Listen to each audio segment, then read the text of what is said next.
Nabili ko tong fountain pen na to nung naghahanap ako ng hygrometer sa Lazada para dun sa gagawin kong DIY na drive box para sa DSLR ko.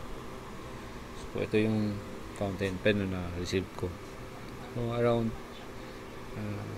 45 pesos lang to. So yung nib niya, yan. I think extra fine to. Yan.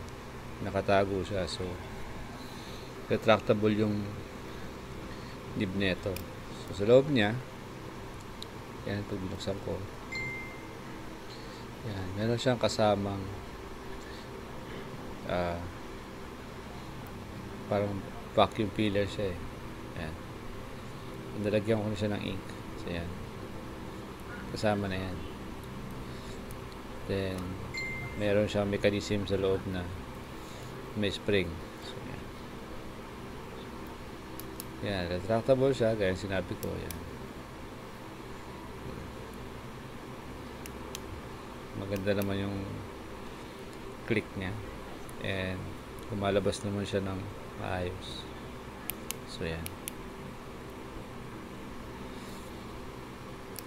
so subukan natin ngayon isulat. So yan, ang nilagay ko nga pala dito is Carcos brown na ink.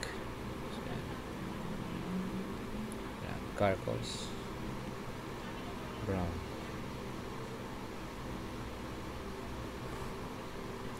Ayun nga pala sa background yung bottle ng ink, the Carcos brown. So mura lang din yan. So yan, maayos naman siya sumulat, hindi siya nagpuputol-putol.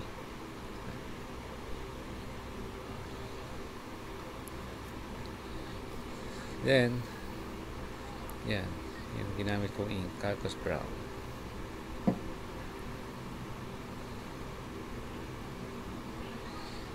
Then ang medyo hindi na maganda dito is yung alignment nung yan o, yung kasi medyo triangular yung sa ano niya eh, sa grip section. So para pag nagsulat ka, hindi ka magkakamali ng hawak. So hindi siya naka-align dun sa clip. So yun sana maganda improvement dito. Pero generally speaking, okay naman siya. Yan.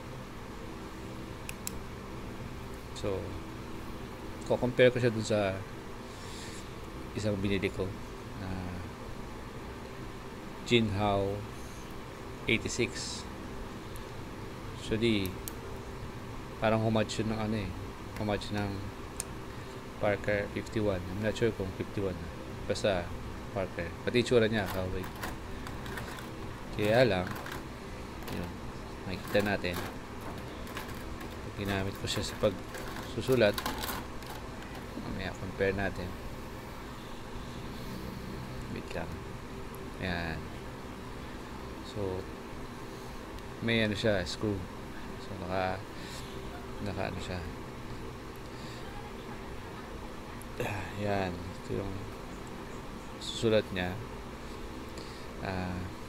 Papansin mo may mga skip, pero halos same siya nung tip, may tsura, pero hindi siya retractable. Yan. Pero tawag dyan hooded nib, hooded yung nib niya. So yan, maganda naman yung pen. Okay. Hindi ko lang sure talaga kung sa ink yung may problem, kasi ang ink na ginamit ko dyan is moss green. Yan, puputol-putol, moss green. So yan yung comparison natin.